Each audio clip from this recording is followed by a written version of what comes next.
With everything that's gone on over the past year, a lot of train shows have been canceled, so I've decided to host a little one of my own on Coffee and Trains.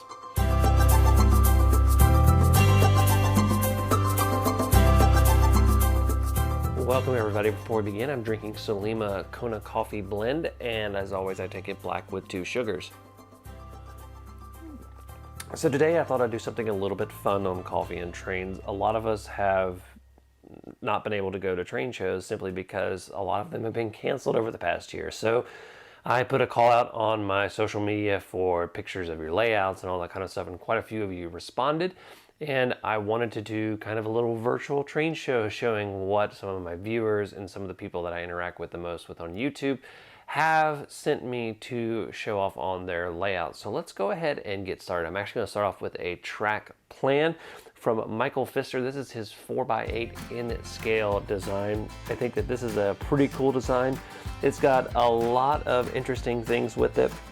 You can see it has quite a few industries, and one of the great things about a 4x8 with in scale is that you can cram quite a lot into it versus other scales. So thank you, Michael, for sending that in.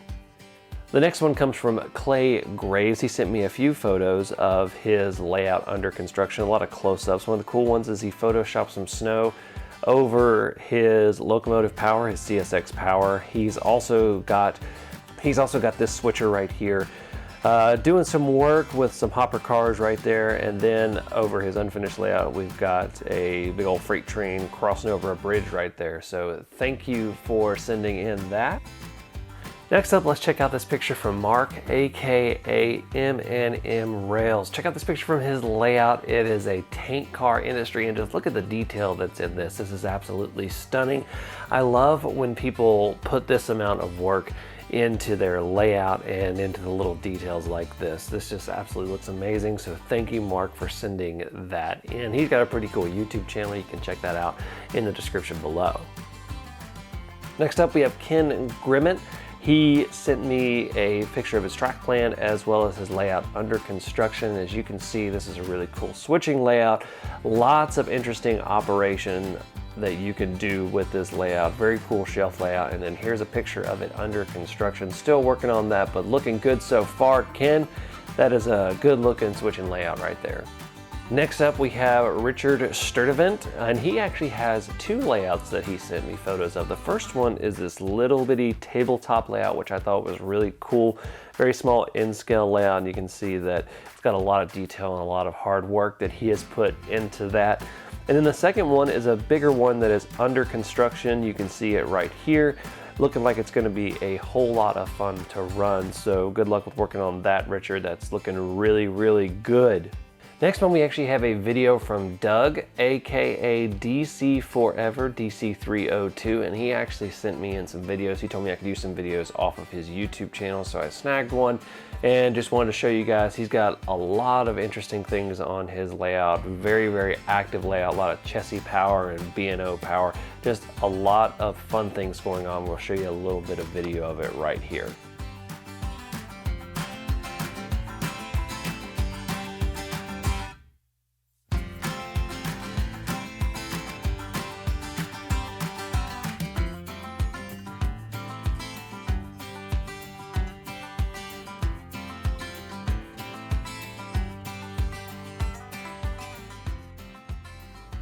Thank you so much for sending that in, Doug. We're gonna move on now to Dan Pugach, or Pugach. I'm not quite sure how to pronounce your name, man.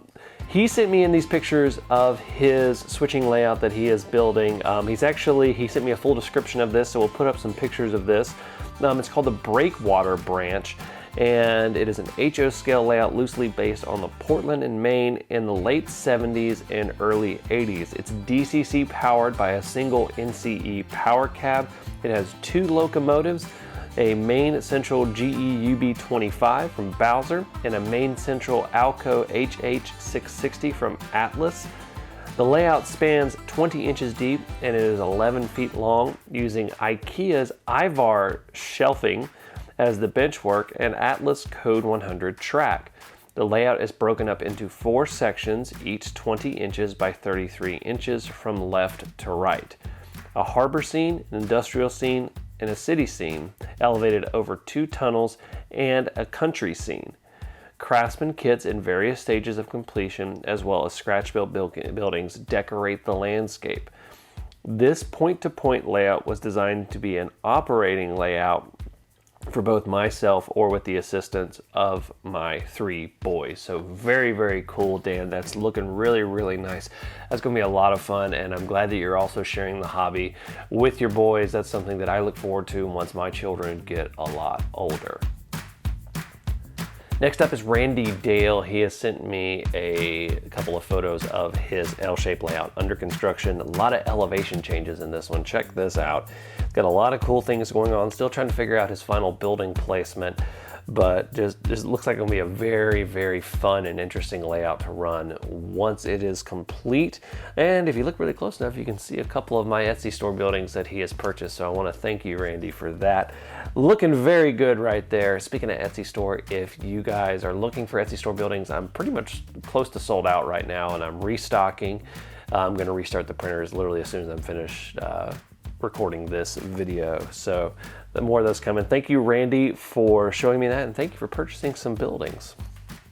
Our last one comes from Tim Dahl, and he's got a nice little in-scale layout that he is working on, definitely under construction, but looking good, getting some base scenery down there. Probably next up doing some detail work and some buildings putting on there, but looking good, Tim. This is a very good looking little layout. Love the tunnel, love the way that the train can disappear and then reappear. That always makes a layout feel bigger, so good job, Tim.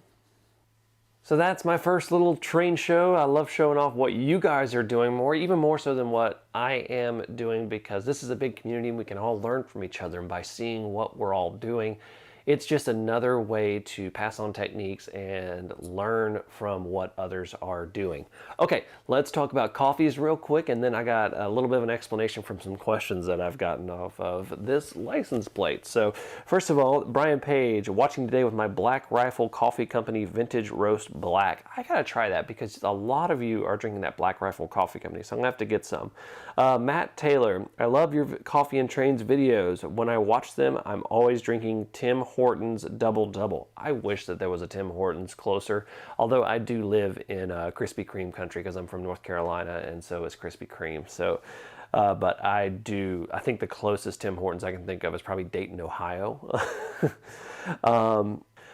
Chris Mitchell, let's see here, drinking Simple Folgers Breakfast Blend Black. Can't go wrong with the simple stuff, man. So, all right, let's talk a little bit. I've had quite a few ask me about this license plate. So this is, a lot of you have identified this. It's like this is a Kiwi, or for those of you that don't know, it's a New Zealand license tag. And one thing about me is that I actually lived in New Zealand for a few months in college.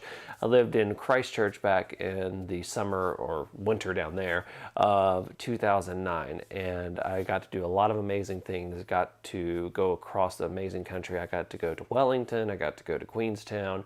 And if you're watching this from New Zealand, you know just how breathtaking those places are. Wellington is the nation's capital, and it sits on this beautiful bay. And Queenstown is just... There's no words to describe it. I'll put up a picture I took of it right there. But one of the coolest things I did was I rode the train from Christchurch to Arthur's Pass and went out into the wilderness out there and did some jet boating. But the train was just absolutely stunning. For the longest time, I had a photo that I took from the moving train that people could not believe that I had taken. So I'll put a couple of those photos up right here. So yes, that is a New Zealand license tag because New Zealand has a very, very special place in my heart. It is an absolutely amazing country.